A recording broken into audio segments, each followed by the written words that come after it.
Gostaria de tirar uma dúvida aqui com a doutora, é o seguinte. A minha amiga Jeane, do supermercado Sumaré, ela estava nas redes sociais dela fazendo comentários sobre um problema que ela detectou, foi detectado na saúde dela, chamado lipedema. Me diz uma coisa, o que produz o lipedema e como é que resolve esse problema? O lipedema, né, ele nada mais é do que retenção de líquido, né, em uma localidade do nosso corpo. Então aí a gente tem que ter uma atenção, porque não é uma retenção de líquido simples, né? É aquela retenção de que quando a gente pressiona, por exemplo, panturrilha, né?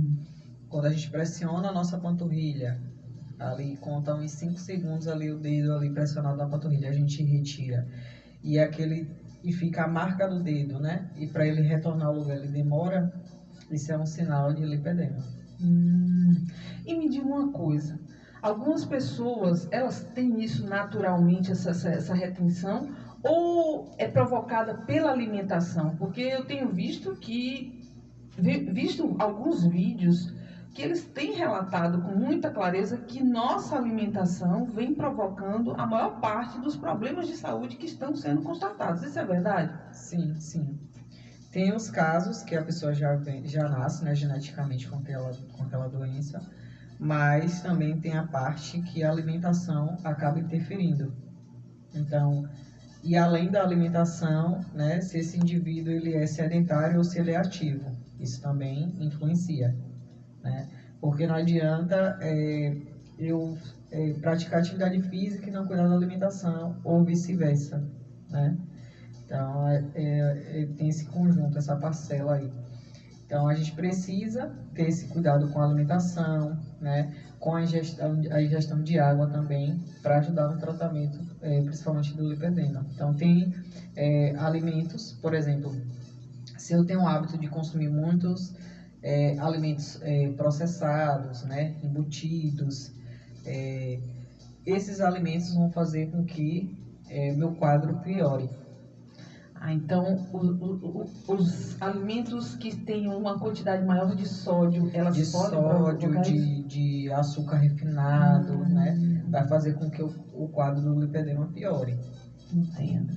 Se eu faço uma reeducação alimentar, né? Ou seja, elimino o consumo desses alimentos e passo a consumir mais alimentos naturais, né? Aí são os alimentos que vão, de fato, auxiliar no tratamento, na diminuição desses inchaços, dessa retenção. Entendo. Me diga uma coisa, eu vejo algumas pessoas que têm um hábito diário de consumir doces. Quando passa o horário do almoço, né, a pessoa fica igual uma formiga, assim, ó, procurando onde é que tá. E consome o que achar, é uma bala, o que for.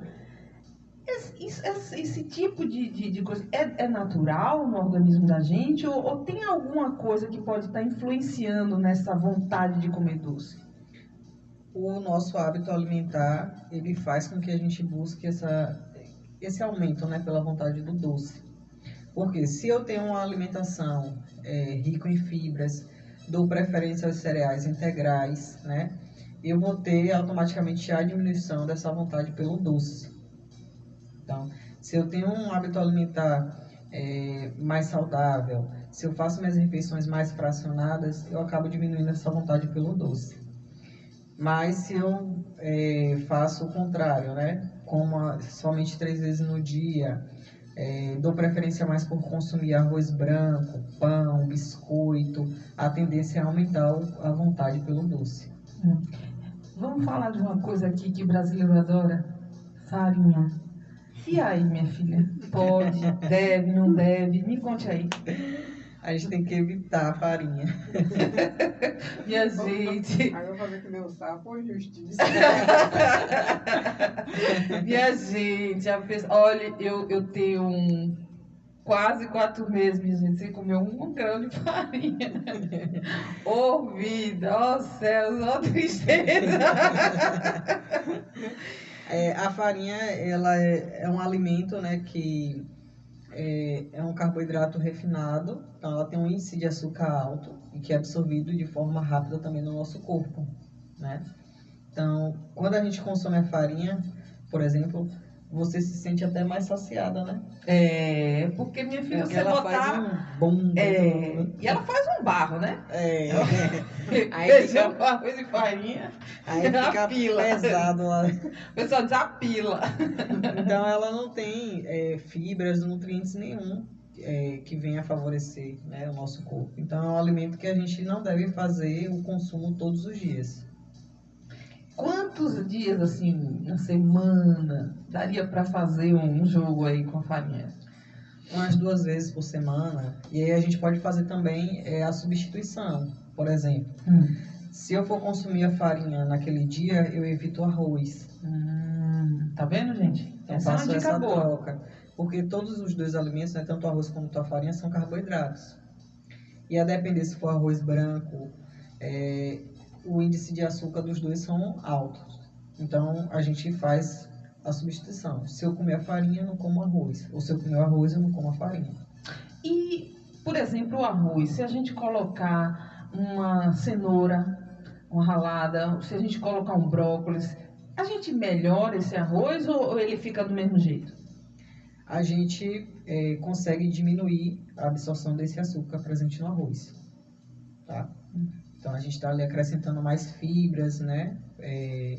Proteínas, que, por exemplo, o brócolis mesmo, ele tem uma quantidade pouca, mas tem de proteína na composição, né? Então, esses alimentos, eles fazem com que a absorção do açúcar presente no arroz seja de forma mais lenta. Vai reduzir a absorção, né? Isso. Isso é bom, tá vendo, gente? A gente tem que ter, como é que se diz? Fazer truques. Isso. Eu acho que a alimentação está muito ligada a truques. E me diga uma coisa.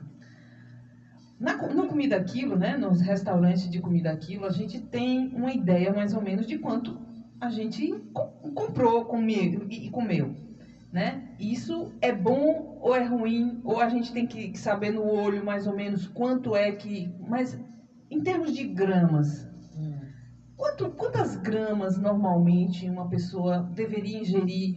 É considerado uma coisa normal? Porque eu tenho uma irmã... Ela já pesou 1,2 kg no São Luís. O marido dela ficou revoltado. Então, 1,2 kg é normal a pessoa comer assim numa refeição um peso desse? Não, é muito. É muito, né? É muito. Aí, em média, seria 350, no máximo 400 gramas. Tá vendo, minha gente? Até as gramas a gente tem que ter noção. Né? Até 400 gramas está dentro do normal. Porque, na verdade, não é só a questão em gramas, né? A gente precisa saber a composição desses alimentos, certo? Preciso fazer uma distribuição. Por exemplo, dessas 400 gramas, no máximo 120 gramas você teria que ser de fonte de proteína, de origem então, animal. a quantidade maior seria... Não. Seria como? Aí, a quantidade maior seria das hortaliças, né? Que acaba nem pesando muito. Não pesa muito, tanto, exatamente. né? Para a gente poder encher quantas gramas mais ou menos de hortaliça, de folhas? Geralmente eu passo um prato raso. Um prato raso de hortaliça? Eu hoje comi salada, né? Eu comi alface, tomate, cebola, cenoura ralada e... Como é aquele roxo? Repolho. Pronto, eu fui e comi o quê, meu Deus? Hoje foi o quê? Foi lombo. E um pedaço de lombo. Então, esse foi meu almoço. Eu não boto... Eu tô há 4 meses quase sem comer feijão, sem comer arroz e sem comer farinha. Imagine. Eu tô precisando baixar meu peso, então eu tô fazendo esse sacrifício de tirar algumas coisas que, na minha concepção e na sua também, não vão me ajudar. Então, eu dei uma diminuída nisso aí. Tá tudo bem? Eu tô satisfeita. Eu comi 1h pouca da tarde, eu não tô com fome. É muita água, mas eu não tô com fome. Tá tudo bem, porque, na verdade, a nossa cultura, né, que nos ensina a gente comer todo dia arroz e feijão. Mas, por exemplo, as vitaminas e minerais presentes no feijão, a gente consegue substituir, por exemplo, na couve, na rúcula, no brócolis, né? Tem um grão de bico também, que é a substituição do feijão, né? Lentilha. Então, a gente consegue ter os mesmos nutrientes, só que consumindo outros alimentos. Então, a gente tem essa atenção justamente para que o paciente ele não tenha deficiências, né? Sim. Então, é tudo feito de uma forma controlada, pensando principalmente nessa questão da nutrição, né? Porque não adianta eu retirar o alimento e fazer com que o paciente ele venha ter a deficiência de alguma vitamina, de algum mineral. Então, o que você comeu está tranquilo.